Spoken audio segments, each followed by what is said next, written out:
अस्सलामु अलैकुम वरहमतुल्लाहि वबरकातुहू। उम्मीद है आप अहबाब खैरियत से होंगे।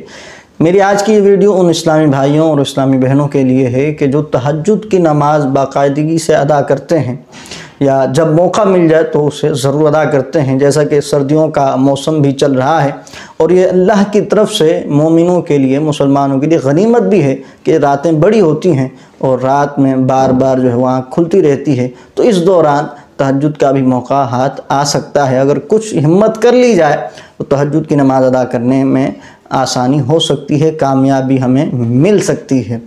तहज्जुद की नमाज़ की कितनी बरकतें हैं, फजीलतें हैं, हदीस पाक में भी इसकी तरगीब मौजूद है। रिवायतों में आता है, नबी पाक अलैहि सलाम का फरमान मफ़हूम अर्ज़ कर रहा हूँ, फ़र्ज़ नमाज के बाद सबसे अफजल नमाज वो तहज्जुद की नमाज़ है। और नबी पाक अलैहि सलाम तो इसे पाबंदी से अदा फरमाते थे, यहाँ तक कि तहज्जुद की वजह से नबी पाक अलैहिस्सलाम के पाँव मुबारक में वर्म आ गए थे, सूजन हो गई थी। और आपको जब कहा गया कि आप इतनी इबादत क्यों करते हैं जबकि आपके सबब अल्लाह ने आपके अगलों और पिछलों को बख्श दिया है, तो हुज़ूर अलैहिस्सलाम क्या फरमाते हैं कि अफ़ला अकूनु अब्दन शकूरा, क्या मैं अपने रब का शुक्रगुज़ार बंदा ना बनूँ। तो तहज्जुद की नमाज़ बड़ी फजीलत वाली नमाज़ है। और इस दौरान यानी फजर तहज्जुद की नमाज के तो तहज्जुद की नमाज़ बड़ी फ़जीलत वाली नमाज़ है। और तहज्जुद की नमाज़ पढ़कर जो दुआ मांगी जाए वो तो कबूल ही कबूल है। इमाम शाफ़िई रहमतुल्लाह अलैह फरमाते हैं कि तहज्जुद की नमाज़ में जो दुआ मांगी जाए, नमाज़ पढ़कर जो दुआ मांगी जाए तो वो उन तीरों में से है जो कभी ख़ता ही नहीं होता, यानी हर वक्त कबूल ही कबूल होती है। तो तहज्जुद की नमाज़ की पाबंदी करनी चाहिए। लेकिन कसीर इस्लामी भाई और इस्लामी बहनें इसमें एक ऐसी गलती कर बैठते हैं कि जिसकी वजह से तहज्जुद की नमाज़ होती ही नहीं। जी हाँ, बिल्कुल भी नमाज नहीं होती। और वो गलती ये है कि तहज्जुद की नमाज को उसके वक्त पर अदा नहीं करते।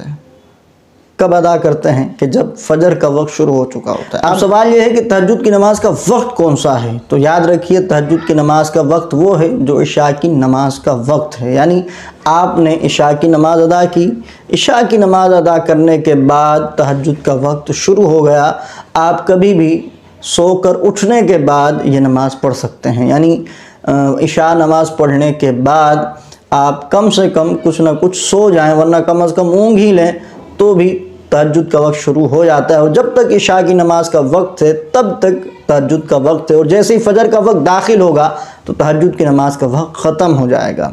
अब हमारे यहाँ क्या होता है, लोग ये समझते हैं कि फजर का वक्त उस वक्त दाखिल होता है जब अज़ानें हो रही होती हैं। हालांकि ऐसा नहीं है, क्योंकि हमारे यहाँ जो अज़ानें हैं वो फजर का वक्त दाखिल होने के बाद दी जाती हैं।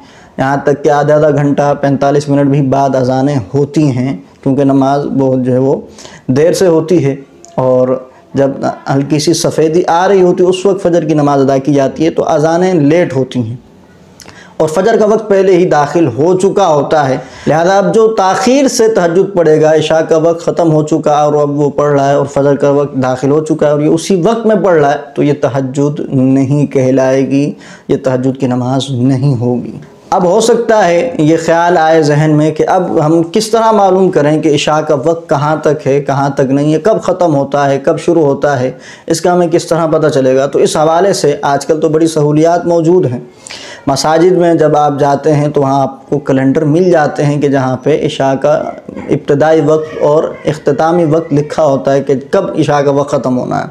इसी तरह आजकल जो है वो डिजिटल घड़ियाँ आ चुकी हैं, मसाजिद में लगी होती हैं और उसमें तहज्जुद का वक्त भी वो शो हो रहा होता है कि कब जो है तहज्जुद का वक्त ख़त्म हो रहा है, या इशा का आखिरी वक्त या फजर का इब्तिदाई वक्त जो है वही तहज्जुद का आखिरी वक्त है। तो उससे भी आप मालूम कर सकते हैं कि तहज्जुद का वक्त कब तक है। इसी तरह मोबाइल एप्लीकेशनें मौजूद हैं, ज़बरदस्त किस्म की ये सहूलत हमारे पास मौजूद है। आप प्ले स्टोर खोलें और प्रेयर टाइम्स आप जो है वो डायल करें तो प्रेयर टाइम्स सामने आ जाएंगे। उसमें जो एक जो है वो दावत इस्लामी की तरफ से भी है और ज़बरदस्त है, मैं तो वही यूज़ करता हूँ और उसकी जो है वो टाइमिंग बड़ी अच्छी होती है, बिल्कुल परफेक्ट होती है। तो मैं भी आपको रेकमेंड करूँगा कि आप भी दावत इस्लामी की तरफ से जो एप्लीकेशन बनाएंगे ये प्रेयर टाइम्स, उसको अपने मोबाइलों में डाउनलोड कर लीजिए और उसमें हर नमाज का वक्त बताया जाता है। तो इशा का वक्त आप वहाँ से मालूम कर सकते हैं और यूँ आप अपनी تہجد کی نماز کو بچا سکتے ہیں۔ تو امید ہے میری بات آپ کو سمجھ آ چکی ہوگی۔ ویڈیو اچھی لگی ہو تو لائک اور شیئر ضرور کیجیے گا۔ السلام علیکم ورحمۃ اللہ۔